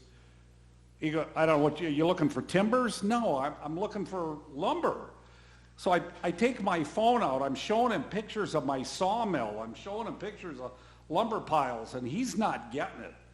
And I'm drawing pictures. I'm trying to explain this. Conrad's finding this amusing. It was amusing. So Jonathan is there listening to this, and he pulls his phone out of his pocket, and I don't know if he's got a call or not, but Gerald and I are talking, and I notice Jonathan's off on his phone. He comes back a little bit, and he hands Gerald his phone and says, here, talk to this guy. So Gerald talks to the guy in Ugandan, and says, hangs up, gives the phone back to Jonathan, and says, we don't have that. Jonathan knew a guy in Winnipeg who was from Uganda. From this place, he calls Winnipeg, gets his friend on the phone, explains to his friend what we're looking for. The guy says, okay, put Gerald on. He said, I can explain it to him. So he explains it to him, and okay, made sense. And hangs up and goes, okay, we don't have that. But he said, there's a place across town. Well, a place across town.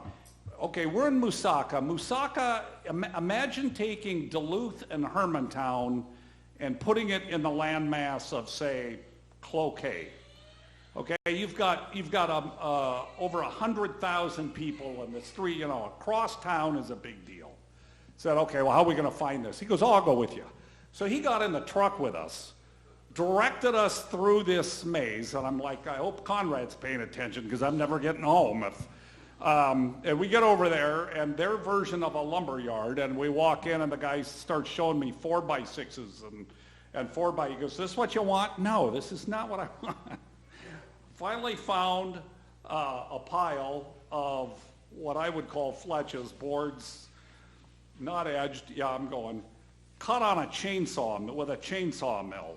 So it's like 3/8 of an inch here and 1 1/8 inches, and I can use these. So that's what we wound up buying, along with plywood, and hauled that back. And then with the skill saw that we bought, was able to cut the pieces in, and that's what we had to get through. You say, yeah, they speak English there, but it's a different English than we speak. And as we're standing there, there's a group of guys sitting around watching this, and I hear them say something, and then I hear Mzungu, and everyone starts laughing. So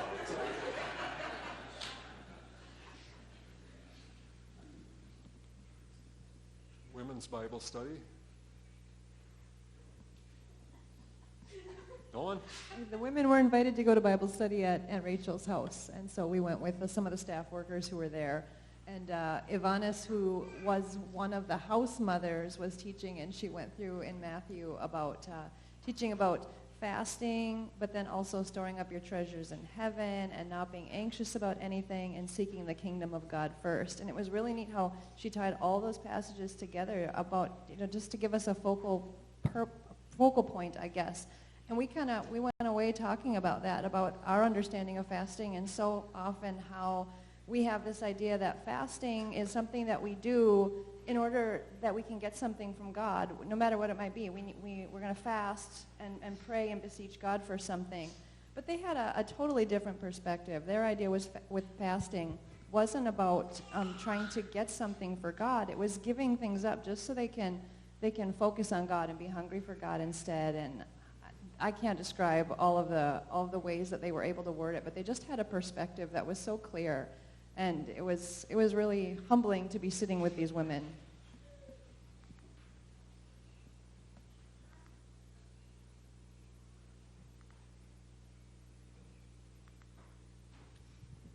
Okay, so there they are inside the dining hall, starting to strip the old doors off, take the old hinges off.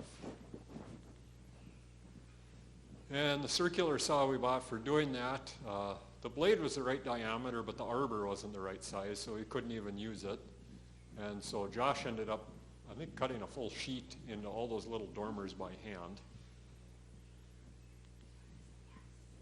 Look at them go.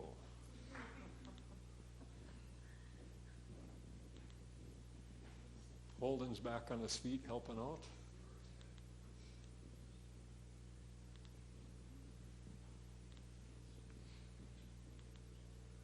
And there's, well, semi-finished. Okay, so they have electricity there. They have landline coming in. It's only been there, I don't know, a couple of years, not very long. And it's very unreliable. Here our power goes out, once a month, once every other month, if that. There it went out 3 or 4 times a day. It was pretty constant. So in the guest house, there's a switch on the wall you can flip, and you can run off the generator. So one morning, power went out. We're still trying to cook breakfast. So we go out, start the generator, go back in, and the lights all go off. So we go out there and look. Oh, here the spark plug is hanging by the spark plug wire. Put it back in, and it breaks in half inside the engine.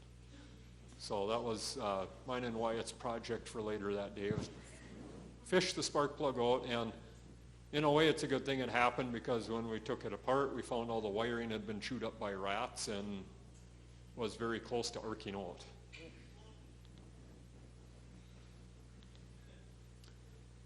So that is, I don't know if you'd call it a bathhouse, but that's, in the middle, there's 4 bathroom stalls, and then on each end there's bathing stalls. So the door had fallen off this one, and that area faces the home. So if anyone bathed in there, everyone in the world could see them doing that. So they had this old rickety door that looked like it came out of a burned down building. They asked if we could make that work down there. So that was, myself and the boys worked on that. The concrete was falling apart on the building, so it was a lot of work just to put a door on there. And that's what they have to bathe in. I mean, they go in there with some water and clean up.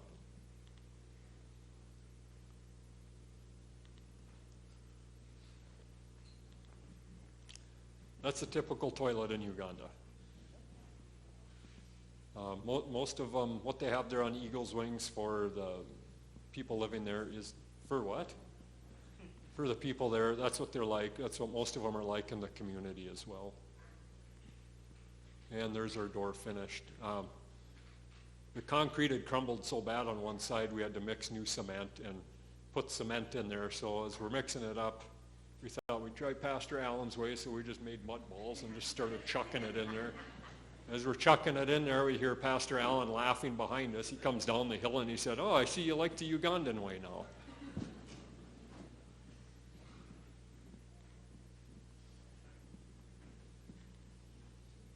And these are children. We're finishing the bath stall, and we hear all kinds of giggling the other side of the fence. And here there's some of the kids that attend the school there at Eagle's Wings are over there watching us.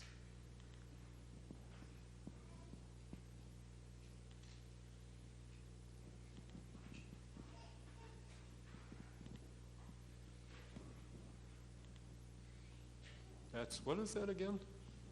Kosovo. Kosovo.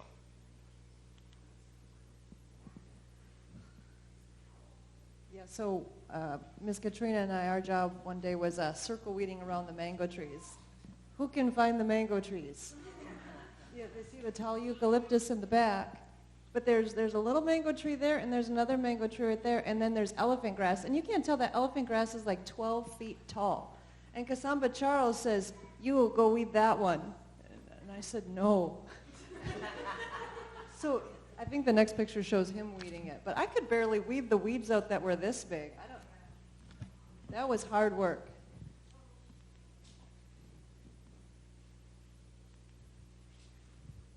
And that's jackfruit on the tree. It's very interesting. It's good, but it's interesting. You can't even describe it. Fire ants kind of migrate between the wet and dry season, so that's their migration. You had to watch out everywhere for them because it was like highways of fire ants going across a lot of places you walk. Termite mound that was down on the farm. Another mango tree. And that's the one I was telling you about. We cut a branch off and everything hung there, so we had to just keep cutting until stuff finally tumbled over. And then I think we were in ankle deep water there. And so that's how you get all of it out of there. You just bring it up. Fortunately, the road was there, so without the road, all that stuff would have had to been carried out an additional third mile by hand. The Ugandans are not very big people, but they are incredibly strong. It's amazing how much they can lift, how much they can carry, and how much work they do. Sweet potato mounds. And then there we are hauling the mango tree up to the kitchen for firewood. Okay, so this would be Thursday. We ended up going into Masaka. The ladies wanted to go dress shopping, and we had to get parts for lawnmowers. So this is our trip up to Masaka. Aunt Rachel went with us. She was kind of our bargainer. So when you're a Mzungu and you go in there to buy something, they quote you a pretty high price because nothing's listed. So Aunt Rachel would go in there with us and do the translating and barter the prices. So they'd tell her the price and she'd just stand there and stare at them. And then whatever she said, she usually got the price knocked down quite a bit.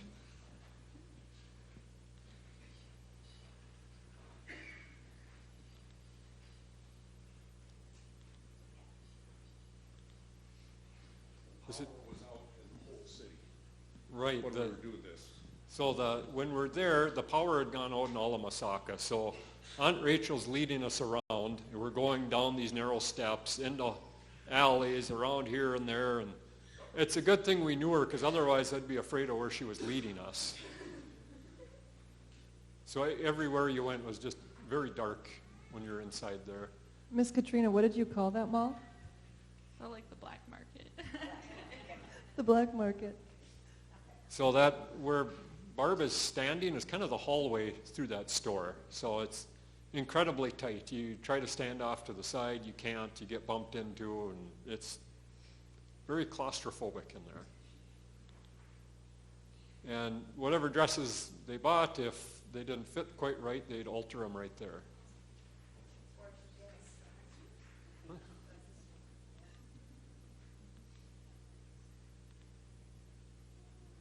Back at the guest house. Back in Masaka. Okay, then after that, we went out for supper at plot 39 or 21 or something like that.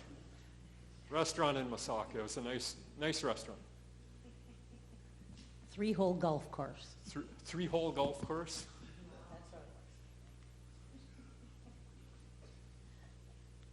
I know Lisa's laughing at me back there. I don't know if I said. No, we were talking about Plot plot 99. 99?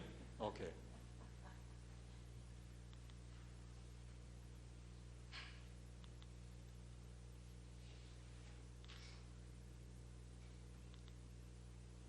And that was Barb's birthday, so we celebrated her birthday at that restaurant. We had 3 birthdays when we were there. Gus's, oh no, 4. Aunt Rachel's, Gus's, mine, and Miss Barb's. And Alana made cakes for all of them for us. And there you can see he's feeling better. He's starting to kick the soccer ball around again.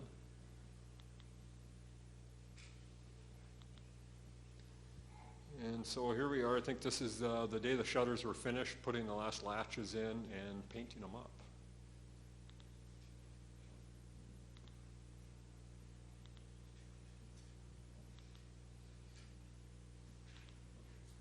And so there's the before picture and after.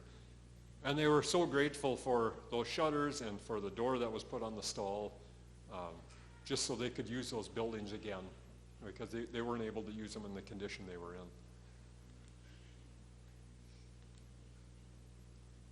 in. And I think this is our last day of work in there, so we just finished up whatever we could, finished the shutters, fixed the lawnmowers.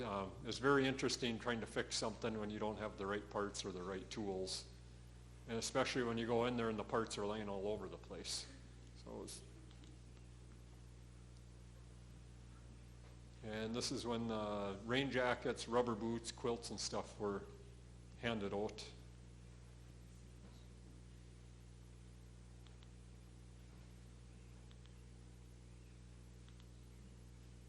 Go back to the little girl. That quilt, there's a story behind it, because I had a couple come and they're building a cabin up here, and they needed paneling and material for their cabin, and we were talking about when I'd have it available, and I told them I was leaving for Uganda for a couple of weeks and what we were going to do. Well, they got very excited. He said, you know, my mom is part of a quilter group at her church, and they make kids' quilts to give to women's shelters and emergency services. And so anyway, the next time they came up, they brought, I don't know, half a dozen or 8 of those quilts. So this group of ladies in the cities that we've never met, just this very tenuous connection, they sent up those quilts and said, take these over to the kids in Uganda and give it to them. So we had one of the suitcases, extra suitcase, was about half full of those quilts. So even people well outside our circle who heard about this were excited about it and sent things along.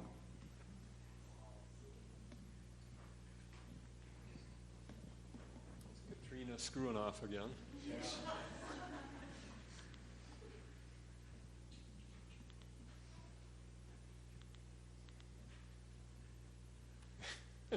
So that's behind the maintenance shed, the nursery students were out there, and Miss Sarah's teaching them, up high, down low, too slow.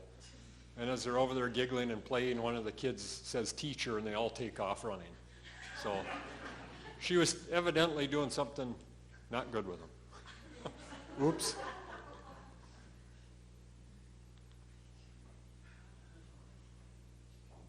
As soon as we started watching the kids, they were all playing, and as soon as we went over and started watching them and they saw us watching them, they turned into little daredevils. Like now instead of one guy doing the monkey bars, there's 20 all at this, and they're up on top, and yeah, and they loved playing games.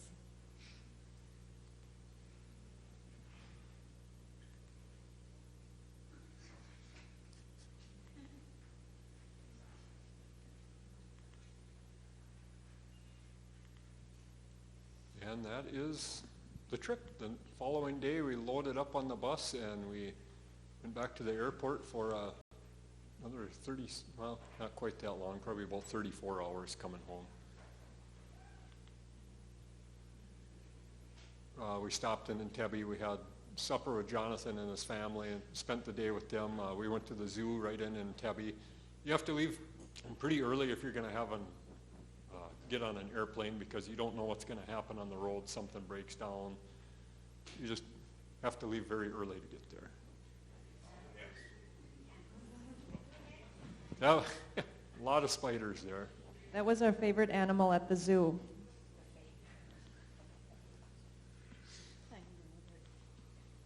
I don't know what that bird is, but he moves very slow. We thought he was a statue.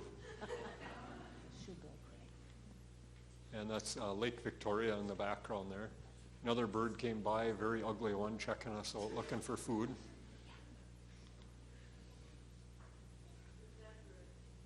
We're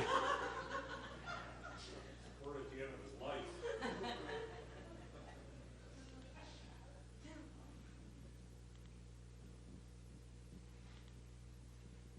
And that's where we had supper there just before we got on the airplane there. The airport's just off to the right there.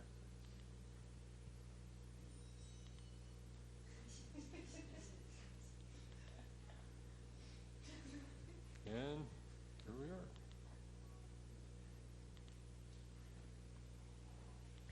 Hi. Oh, hold on. Okay, so Savannah and Barb that couldn't be here, they wanted to share with you. So we got 2 short videos of them sharing about their experience there. Hi everyone.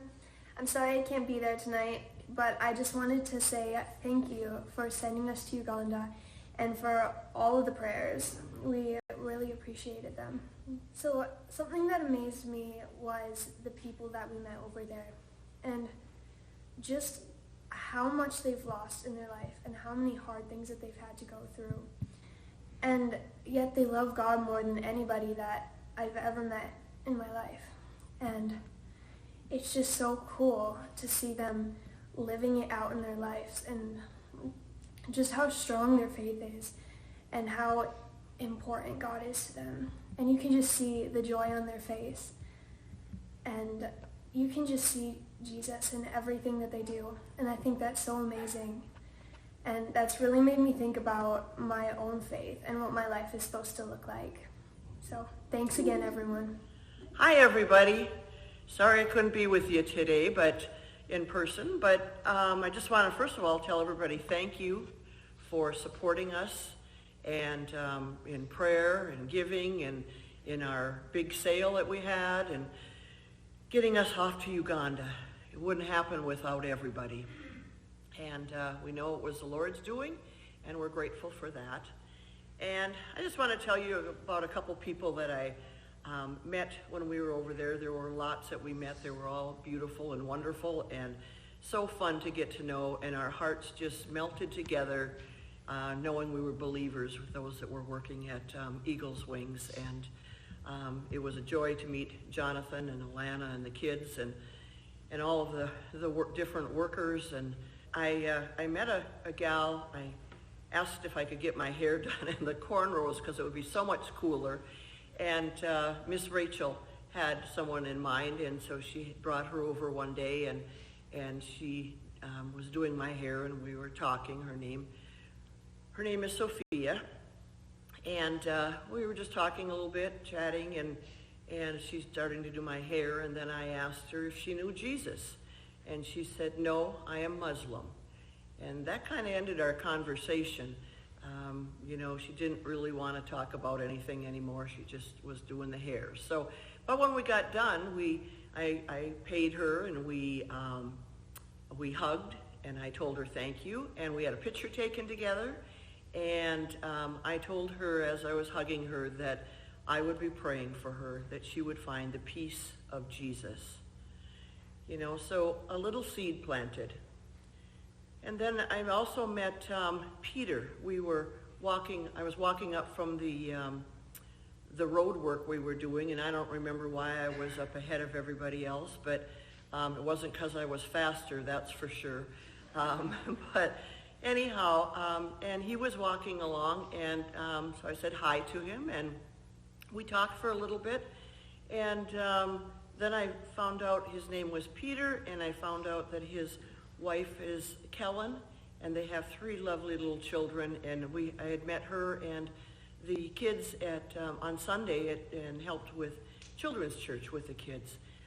So I knew the family, and this is a family we've been praying for back here because they've been going through a lot of issues. And so their family is separated right now, but so we talked about that, and we talked about how God can restore them, that he needs to be in fellowship with the Lord, and that, needs to prove himself to his wife and family. He expressed several times how much he wants to be with them. But anyhow, so I had a chance to just stop and ask him if I could pray with them, and so we prayed. And I just, I don't know where he's at. I don't know where Sophie's at in their understanding of God. I know that Peter knows, and he took a wrong turn. And I think he's truly trying to rectify that, but that's between him and the Lord and his family. But those are 2 people that I'm praying for daily, and I just know that the Lord will be evident in their lives. And I can't tell you how beautiful the country was. The people were beautiful inside and out. The food was absolutely fabulous. People were surprised we worked as hard as we did, so I think we did the Lord's work. I know we did the Lord's work, and I appreciated us being together. We worked together as a team well. We got to know each other better and love each other deeper. And that's all God. It's all a God thing. And I am so grateful that I got to go. Thanks again.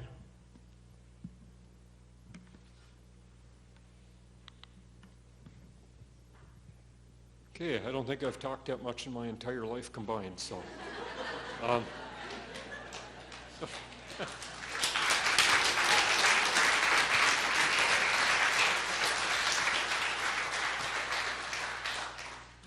So we'll close with closing thoughts from everyone here, and then if you have any questions, please ask us.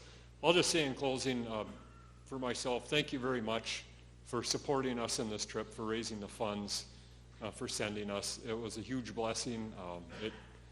It made a big difference in our lives, and I think it'll continue to do that. It's tremendous the heart that they have for God over there and how devoted they are to serving him. People on the other side of the world, they have very different place to live in, very different way of doing things, but at the same time, they're very similar to us. They struggle with all the same things. In many ways, they're very similar to us. So thank you very much for sending us. We all really appreciate it. Next. Yeah, it was amazing how similar that we are. When Aunt Rachel shared her testimony with us, like the second night we were there, I think, just the night before, Miss Barb and I had stayed up late sharing testimonies with each other, and we're like, wow, it's amazing how similar our testimonies were. And then Miss Rachel told her testimony, and we felt instantly like we knew her, we could relate with her, and then we told her that, and it's just amazing that living so far away, such different worlds, we're not that different. And there's nothing that we did over there that they couldn't do themselves. They could build a road, they can cut down the trees, they could probably do it a lot faster than we could. But it was just a blessing for us to be able to go work side by side with them. And when I hope it was encouraging to them when they saw that we love them. I hope they felt that love from us and from all of you too. There's a card that they gave us, the children. If you have a chance to look at the table out there, that card is for the whole church because they recognize all of you and how you have given to them and how you have prayed for them and how you love them. It's not, not just us that went. Like our whole church went there, and so they're thankful for that, and we are too. Well, I was very glad that I was able to go on this trip.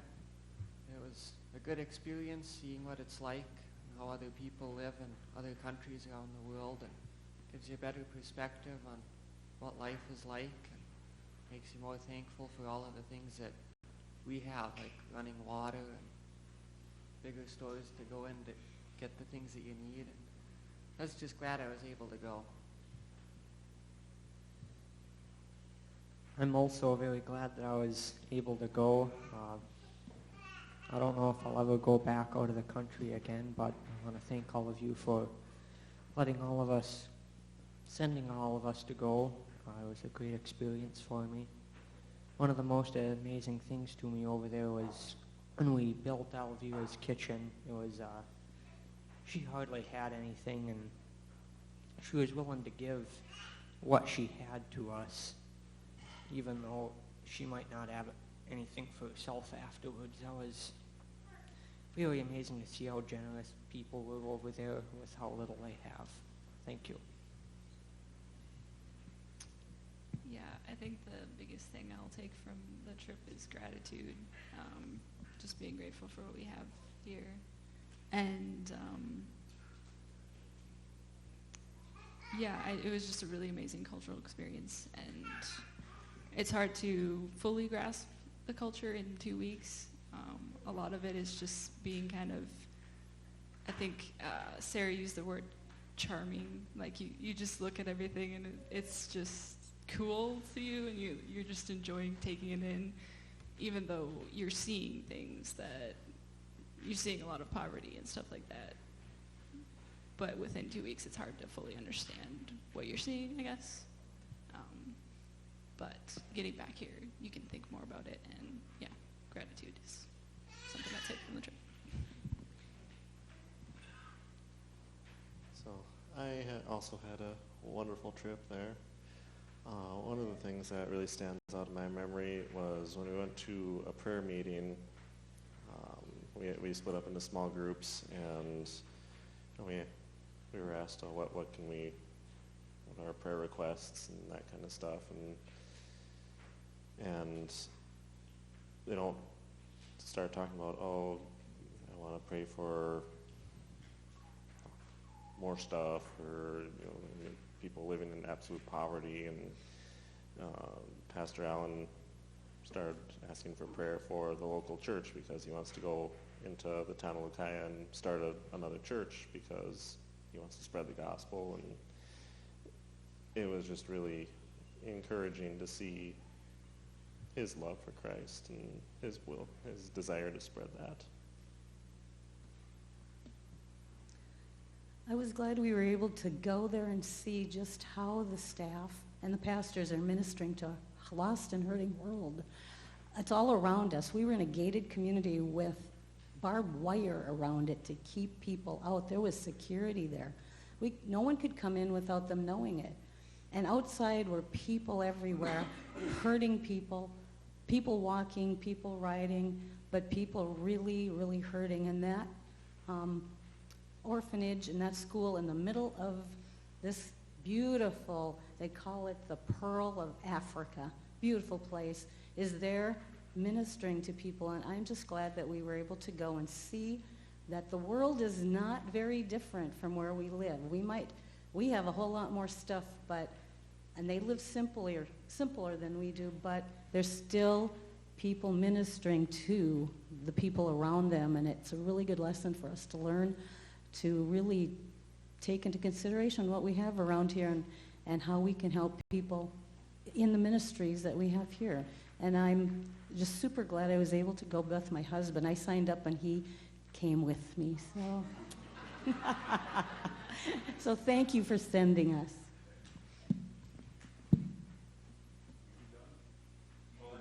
Someone else, are there any questions? You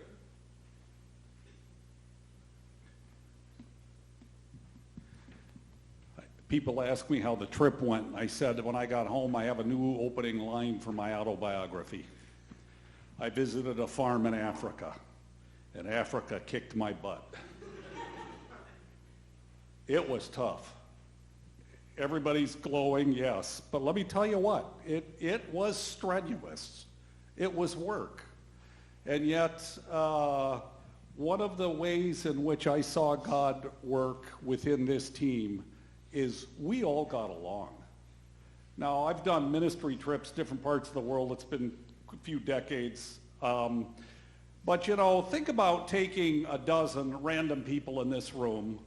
Let me just pick out a dozen people. I'm going to put you in close quarters with different food, different environment, and sleep deprivation.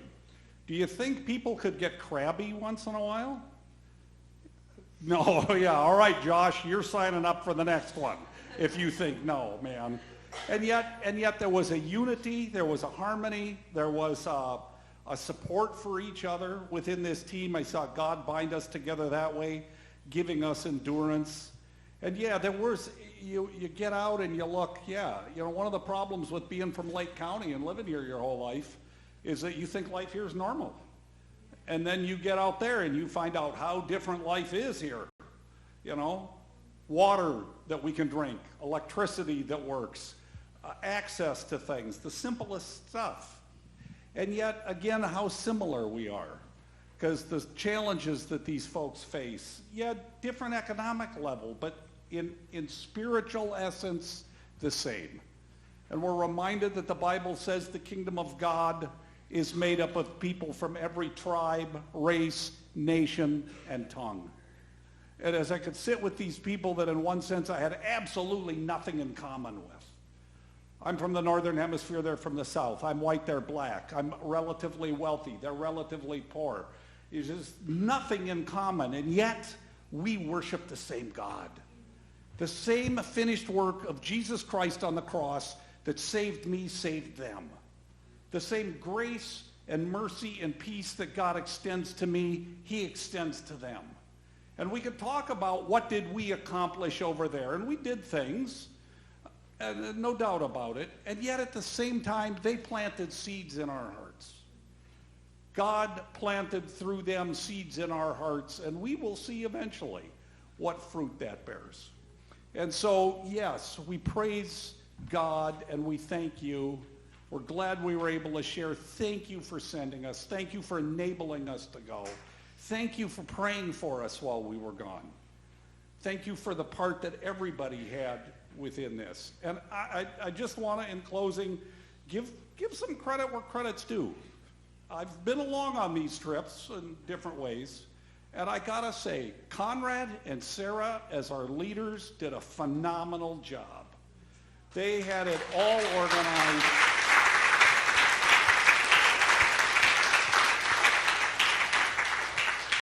Those of you that know me know that I won't be surprised to find out I was constantly saying to myself, you're not in charge, it's not your problem, stay in the back, don't take this over. And if I didn't say it to myself, Shelley was saying it for me, so that's okay. But the thing is, I didn't need to. And they did it. Now, Conrad and Sarah, of course, are going to deprecate what they did. And they'll say, anybody could have done this, right? We just did this, right? Anybody could have done it, right? But you are the guys that did it. That's the difference. And thank you for being obedient to the leading of the Holy Spirit. Thank you for listening to God's voice. Thank you for having the courage to do this, because without you guys, this wouldn't have happened. And that is how ministry takes place. People listen to the leading of the Holy Spirit, are willing to step out and step up and say, yeah, I can do it. Normal, ordinary, everyday people, no special training for it. They did it, and what happened? Hundreds of people are touched by the grace of God. Let's stand together in closing.